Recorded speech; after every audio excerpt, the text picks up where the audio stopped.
2 months after taking a leave of absence from his role as teaching pastor at the Village Church in Flower Mound, Texas, due to inappropriate messages with a woman who is not his wife, Matt Chandler hinted that he will likely return to the pulpit soon and is eager to return.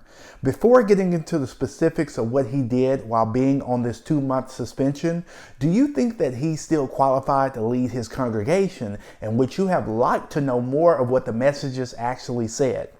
In his first public post on Instagram since August 16th, Chandler wrote that he has become more aware than ever of that earnest and anxious prayer of David's in Psalm 27:4, which says, "One thing have I desired of the Lord, that will I seek after, that I may dwell in the house of the Lord all the days of my life, to behold the beauty of the Lord and to inquire in his temple." This is a great passage that we all should focus more on. God has the power to redeem us even in our darkest and lowest seasons of life.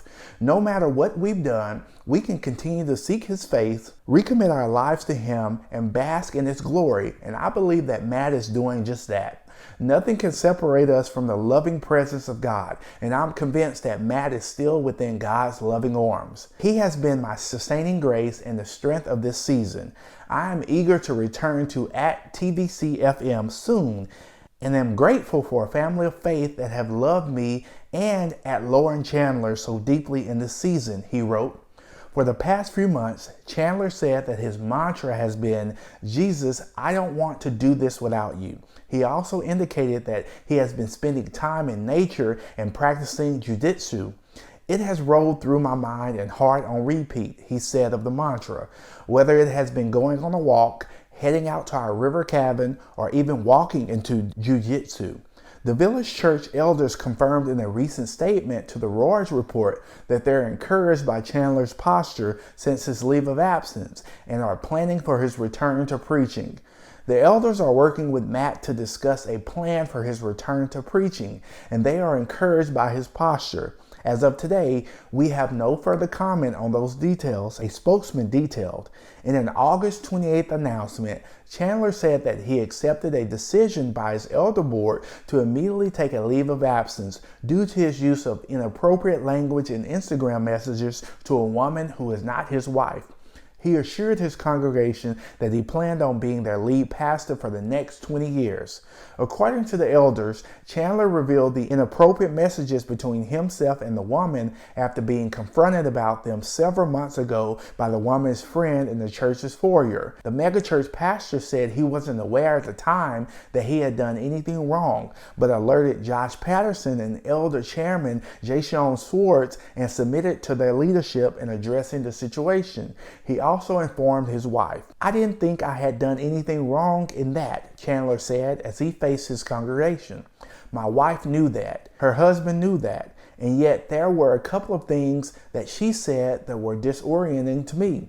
The Village Church elders commissioned an independent law firm identified by the New York Times as Castaneda and Helderman to conduct a review of Chandler's messaging history across social media platforms, cell phone, and email. They concluded that Chandler violated our internal social media use policies, and more importantly that, while the overarching pattern of his life has been above reproach, he failed to meet the 1 Timothy standard for elders of being above reproach in this instance. This type of accountability is what's needed in the church.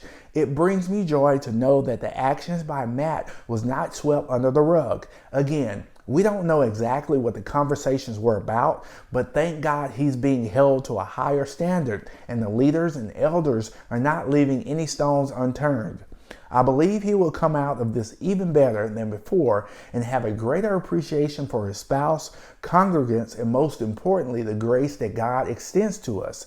Let's also keep his spouse and kids lifted in prayer. Oftentimes when things happen such as this, we tend to forget about the family members who are directly affected. I empathize with all of them. I can't even begin to imagine what his wife has gone through. I'm rooting for him because I know too well what failing due to a lack of integrity looks like. Not saying that Matt has suffered from a sex addiction, but as a man who struggled with a porn addiction for 20 years, I know how easy it is to start an innocent conversation with the opposite sex, and then one thing leads to the other.